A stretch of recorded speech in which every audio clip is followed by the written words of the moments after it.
Hello viewers, நான் Jose. Pacific கடலுக்கு நடுவில் ஈஸ்டர் ஐலண்டில் இருக்கிற மர்மங்கள் சயின்டிஸ்ட்களை ஷாக் ஆக வச்சுது. 900க்கும் அதிகமான பெரிய ராட்சச சிலைகள் யாருக்காகவோ வெயிட் பண்ணுற மாதிரி நின்றுட்டு இருக்கு. இந்த சிலைங்க பேர் மோவாய் சிலைகள். இந்த சிலைகள் 30 அடி ஹைட்டும் 80 டன் வெயிட்டும் இருக்கு. கிட்டத்தட்ட 1000 இயர்ஸ் பிஃபோர் எந்த டெக்னாலஜியுமே கிடையாது. எப்படி இந்த மர்மமான மோவாய் சிலைகளை செஞ்சிருப்பாங்க, இந்த கடற்கரை தீவுக்கு எப்படி எடுத்துட்டு வந்தாங்கன்றது இன்னைக்கு வரைக்கும் புதிராகவே இருக்கு.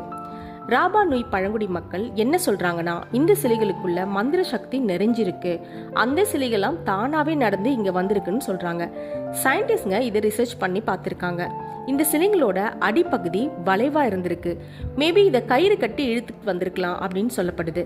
ஃபர்ஸ்ட் இந்த சிலைங்களோட தலைகள் மட்டும்தான் இங்க வெளியில தெரிஞ்சிருக்கு. 2012 சயின்டிஸ்ட்ங்க இந்த சிலைகளை சுற்றி மண்களை தோண்டியிருக்காங்க. பூமிக்கடியில இந்த ராட்சச சிலைகளோட ராட்சச உடம்பும் இருந்திருக்கு. சிலைகளோட கை வயிறு மேல இருக்கிற மாதிரி செதுக்கியிருக்காங்க. அந்த சிலையோட உடம்புகளுக்கு பின்னால பெட்ரோக்ளைப்ஸ் சொல்ற வித்தியாசமான குறியீடுகள் இருந்திருக்கு.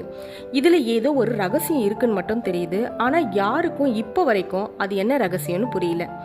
எப்படி இந்த ராட்சச சிலைகள் இந்த ஈஸ்டர் தீவுக்குள்ள வந்திருக்கும், அதுவும் கடலை பார்த்து இல்லாம ஈஸ்டர் தீவை முறைச்சு பார்த்துட்டு நிக்குதுங்க. அந்த பழங்குடி மக்கள் மந்திரம் நிறைஞ்ச ராட்சச சிலைகள் அதோட கால்களால் நடந்து வந்திருக்குன்னு சொல்றாங்க. இதை நீங்க நம்புறீங்களா?